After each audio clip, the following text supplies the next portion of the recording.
The world of Game Boy Advance mods is always evolving, with new products and upgrades constantly hitting the scene. So we're back at it with another Game Boy Advance build, but this one's a bit different. Not only are we checking out some cool new mods, like this gold anodized machined aluminum shell with a magnetic battery cover, but I'll also be putting iFixit's brand new FixHub soldering station to the test. We'll see if the FixHub has what it takes to build a decently modded out Game Boy Advance handheld. So let's dive in and check it out.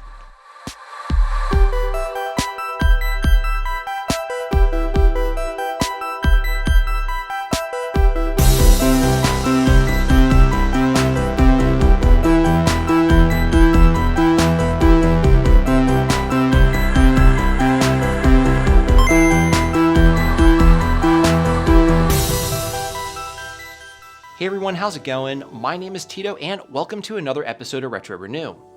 Today we've got a special episode lined up where we're diving into not one, but two exciting products.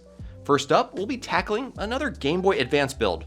Yeah, I know, I'm always building the ultimate Game Boy Advance, but as you know, this scene is always evolving, and there's a new machined aluminum shell that I'm itching to try out, so I figured I'd go all in and cram in as many mods as I can into it. But more on that in just a bit. The second thing is iFixit's all-new FixHub, a brand new soldering station that's got some pretty cool features, like the fact that it's battery-powered thanks to its smart base. I'll be using the FixHub to handle all the soldering for this Game Boy Advance build, putting it through its paces to see what it can do while sharing my thoughts along the way. Now, just as a heads up, iFixit is sponsoring this video and sent the FixHub soldering station over free of charge, but as always, I will be giving my honest opinion of it, pointing out the things that I like and what I think could be better. iFixit has not seen this video prior to me uploading it. Anyway, with all that out of the way, let's dive in and get started. As usual, I'm going to walk you through all the parts going into this gold Zelda-themed Game Boy Advance build. But first, we'll kick things off with a quick unboxing of the iFixit FixHub. After that, I'll take you through each step of building the GBA, again using the FixHub itself for all the soldering work, and along the way, I'll cover the key features of both the modded GBA and the FixHub. And finally, I'll wrap things up by sharing the pros and cons, as well as my overall thoughts on everything.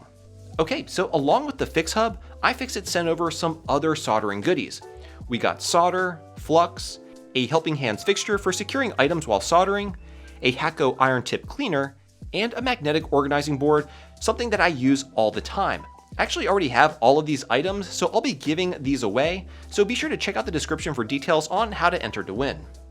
Now here's the FixHub itself, and I have to say my initial impressions is that the box feels pretty hefty. It shows here that the unit features USB-C connectivity, supports 100 watts of power, and has a built-in 5200 mAh battery, which is a nice touch. The unboxing experience feels pretty premium with nice packaging and presentation. Over on the right, we've got a few instruction manuals and quick start guides, and below that is the smart soldering iron. This thing packs some pretty unique features that I haven't seen before, so it'll be interesting to dive into those in a moment. This kit comes with a beveled tip, and iFixit is expected to offer more tip options by the time this ships early next year. Here's the USB-C cable, which does feel sturdy and very flexible, and does have some cool features of its own. Now here on the left side, we have the portable power station. Picking it up, you can feel the solid metal housing, and it has a real heft, which gives it a premium feel. It even has a nice kickstand to angle it towards you while it's on your bench top. And hidden within the packaging are some extra goodies, an iFixit plastic driver and a spudger. So powering on the unit by holding down the blue button, you get a good look at the OLED display, which again we'll dive into a little bit later. Another neat feature is that the soldering iron's cap doubles as a caddy when attached to the power station, so that it can very conveniently secure your soldering iron while working. The knob here lets you navigate through the menu and adjust the temperature on the fly, which is super convenient, and I can't wait to show you that here in a minute. Now moving over to the Game Boy Advance, we'll have a few mods that do require soldering, namely this LED kit from Natalie the Nerd, as well as this audio amplifier kit. These aren't the hardest things in the world to solder, but we'll at least get a good idea of the FixHub and its capabilities and see how it handles. Now in addition, we'll also be installing this gorgeous machined aluminum shell that's been anodized gold, which should fit right in with the Zelda theme that I'm going for. The kit also actually comes with an IPS kit. And in addition, I'll be swapping in these gold glitter infused resin cast buttons to really finish things off. I'm pretty excited to put this thing together and see how the FixHub works. Anyway, those are all the parts I'll be installing. Everything will be linked down below if you're interested in picking them up for yourself, But with the soldering station all set up, let's jump right into building this modded out Game Boy Advance. So obviously the first thing we need to do is disassemble the Game Boy Advance console itself. The first area we're going to tackle is audio. To install the new amplifier, we'll need to desolder the old speaker. So we'll go ahead and switch the iron on, which we can see is heating up by the LED indicator. And now that it's red, it means it has reached our preset temperature. But we're going to drop it down to around 340 degrees Celsius, which is the temperature that I typically like working with.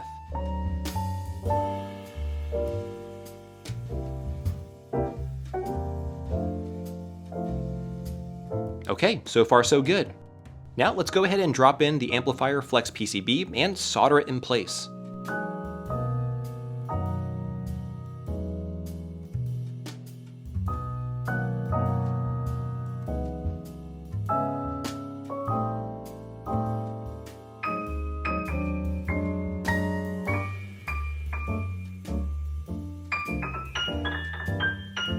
The iron is definitely working well, and I have no complaints so far.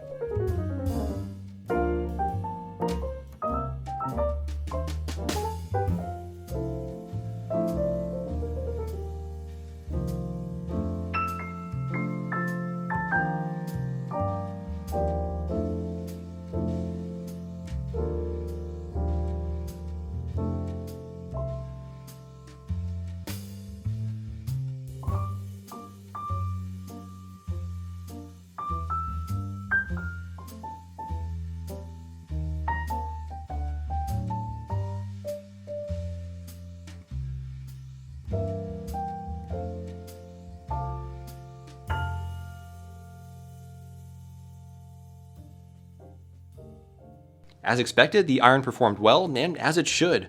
We're able to make good, solid solder joints. Now let's move over to soldering in the LED kit, which requires tinning a few tiny vias. We'll also need to tin the ground plane, so I'm going to go ahead and adjust the temperature up just a bit. Since the ground plane soaks up a bunch of heat, slightly increasing the iron's temperature makes wetting the solder a bit easier.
Next, we're going to go ahead and connect the two LED panels together with a wire.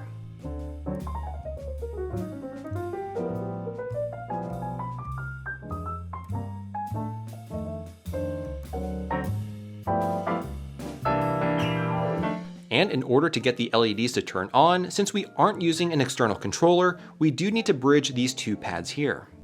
So that's pretty much all the soldering we have to do, and while it's not the most challenging job in the world, the FixHub worked well and as expected.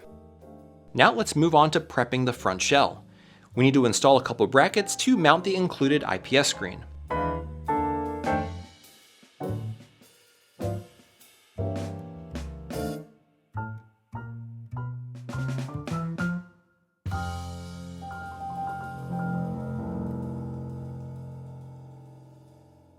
And this is what the bracket should look like installed, but there is a bit of an issue.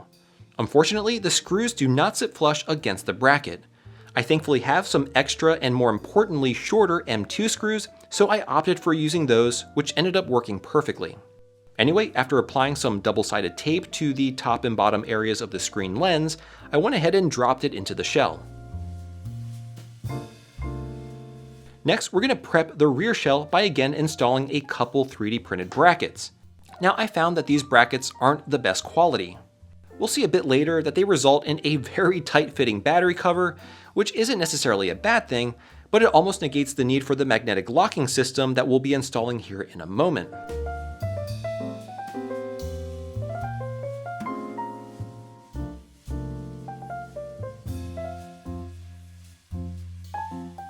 Now, the kit comes with both a 40 and 32 pin LCD ribbon cable. After selecting the one that you need for your particular Game Boy Advance revision, we can go ahead and cut off the little touch sensor since it won't work due to the shell being made of metal and not plastic. Instead, we'll take a different approach, but we'll do that after we connect the ribbon cable to the driver board and then to the IPS panel and put in all of our buttons and membranes.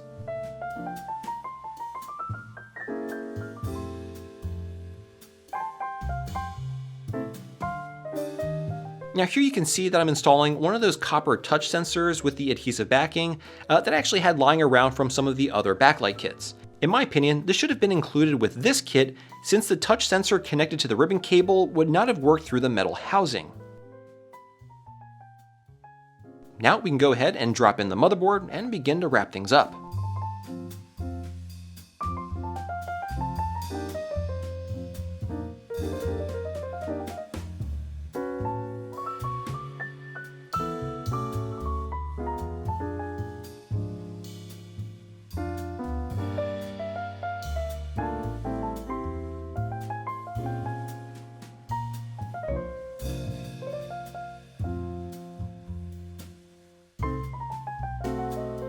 Here you can see that I'm dabbing just a bit of super glue to the magnet to secure it to the shell.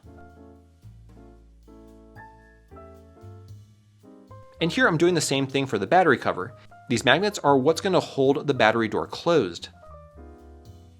And lastly, let's drop in the rechargeable lithium-ion battery. I found it to be a pretty tight fit, so you may need to use a spudger to help wedge it in.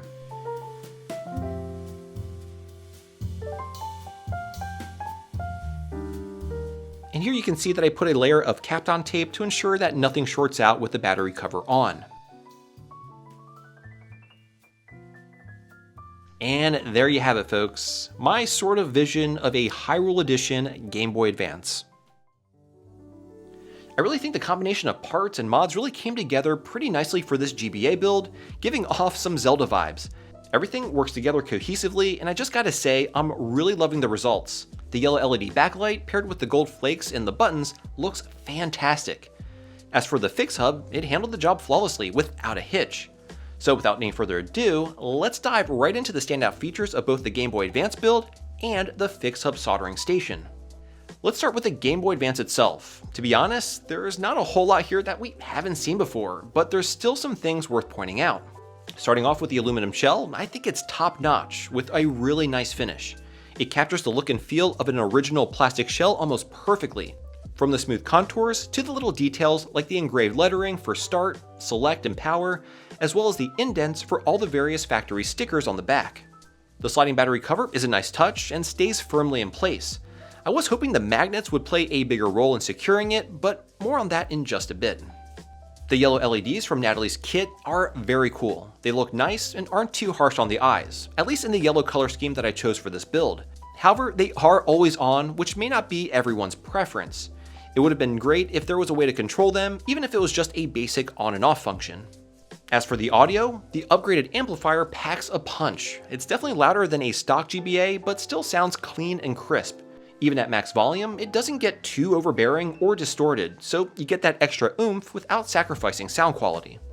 Now, the IPS screen that was included with the metal shell is a bit of a mixed bag. The maximum brightness is decent, but it's not the brightest I've seen.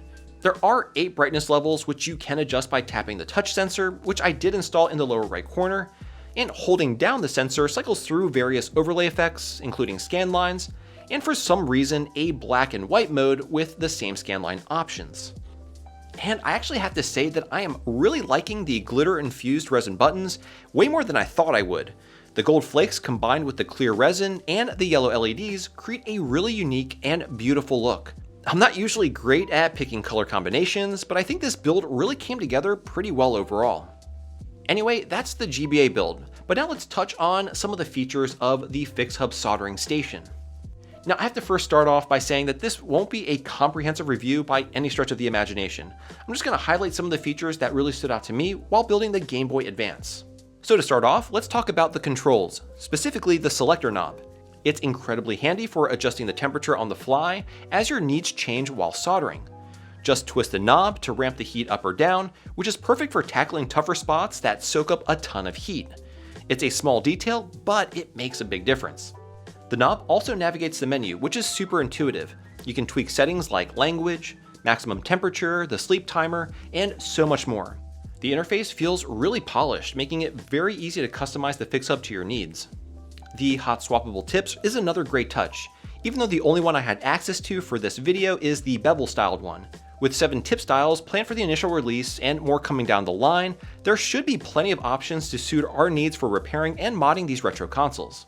Now, one of the craziest features is that the iron can actually be used on its own without the power station.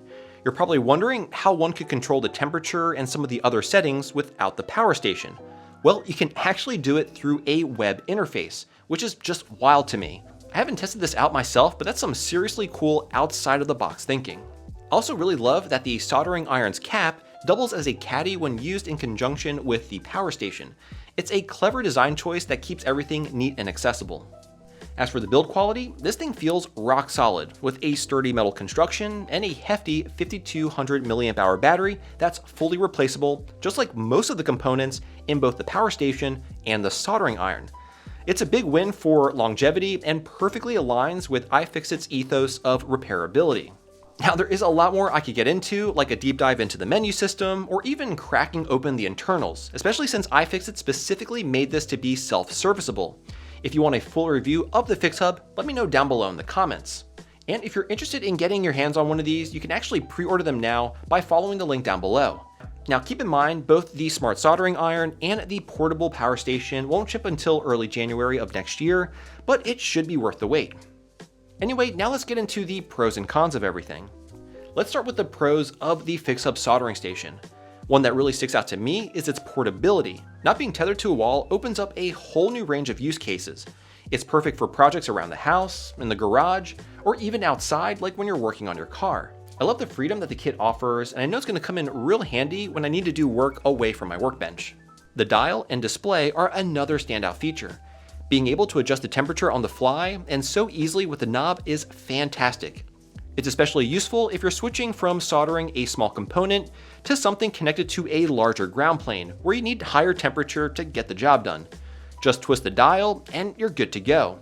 It's a small detail that I think really does make a big difference. The menu system is extremely easy to navigate, and I have to give props to iFixit for how intuitive they made it.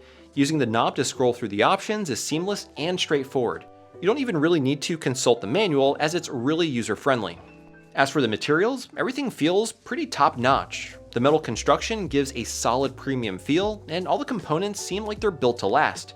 You can tell that iFixit didn't really cut any corners here, and that the FixHub has some heft to it that really does make it feel durable. The LED on the iron is another useful feature. Its color gives you a quick reference at a glance. Red means it's at temperature and hot, purple indicates that it's cooling down, and blue means that it's off. It's another small yet useful feature, adding an extra layer of convenience and safety. And probably the biggest pro in my opinion is the repairability aspect. In true iFixit fashion, they fully embrace their commitment to repairability and sustainability. The FixHub, both the Smart Hub and the Smart Iron, were designed with disassembly in mind. They even got full teardown tutorials available on their website, making it possible to replace practically any part that may break in the future. And with a large, reputable company like iFixit backing the platform, I have confidence that they'll be supporting it for the long haul. Knowing that replacement parts and repair guides will be available should give you some peace of mind. However, this is still somewhat of uncharted territory for iFixit, venturing into the soldering market, so we'll have to see how things evolve in the future. Anyway, now let's go ahead and move into the cons. And really, there aren't that many cons, and everything really is just a small nitpick, and the first one is the magnetic cap that comes with the iron. It's a bit strong, and depending on the angle that I pull it out from while it's on the hub, it can get sort of snagged. I have to hold the hub itself with my other hand and then pull the iron out. I have noticed that there are ways to pull it out without doing that, so it's probably mostly more of a user error thing on my part, and just a matter of getting used to pulling it out at the right angle. Again, this is a super small gripe and doesn't affect the performance at all of the hub. Now, of course, I only did one project with this, and that was building this Game Boy Advance, but I do want to put it more through its paces to really get a better sense of the build quality and how it performs under different scenarios. But my initial impressions are that it feels like a solid iron with some great features. And really, the only other con is the price. At $250, it's definitely on the higher side. That said, from my initial experience, it does offer pretty good value. The advanced menu, easy temperature control, and the overall build quality make the price feel reasonable. If you're only after a basic, budget-friendly soldering iron, there are cheaper options available. But iFixit's FixHub stands out as something different with features that really do set it apart. Plus, having the iFixit brand behind it adds to its appeal. I've trusted iFixit products for years, so I'm confident they'll support this new line of products and keep it going strong. Alright, so that's iFixit's all-new FixHub, but now let's wrap things up with the pros and cons of the Game Boy Advance build. Overall, I'm really happy with how it turned out. The machined aluminum shell has a fantastic finish and feels great in the hands, while the resin buttons, LEDs, and the sound all come together to make this a really nice custom build. That said, there are a few minor issues that I have with the shell manufacturer that I think can easily be improved. The biggest one being the 3D printed brackets used for mounting the screen and securing the battery terminals. These could definitely be higher quality. I am a bit curious as to why they opted for 3D printed brackets in the first place when these features could have been easily designed into the metal shell. My only guess is that they wanted to keep the shell design somewhat flexible to accommodate potentially other screen kits or battery mods, which in that case, this is actually pretty smart, but I couldn't find any documentation to confirm that. As for the screen itself, it's not the best one out there. Given that it comes bundled with the shell, I'd say it's acceptable, though the combo is a bit on the pricey side at $170. Still, the exceptional fit and finish of the shell I feel makes up for this just a bit.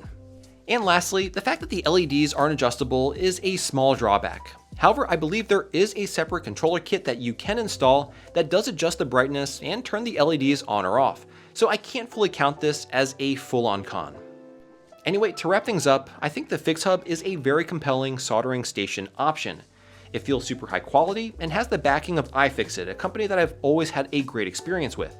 The only drawback right now is the limited selection of tips, but I'm sure more will be available very soon. I'll keep using it to see how it holds up over time, so be sure to subscribe for updates on its durability. As for the Game Boy Advance, it turned out great. The shell is definitely the standout feature for me, along with those resin buttons. Honestly, it's getting tougher and tougher to make these Game Boy modding videos because the scene is so mature at this point. This build really shows how far we've pushed these machines with the mods we have. I'm not really sure what else can be done to improve them, so if you have any ideas for future GBA mods, drop them down below in the comments. I'd love to hear them. Anyway, if you enjoyed this video, I really think you'll like this one here, so check it out. And as always, thank you all so much for tuning in today, and I'll catch you again next time.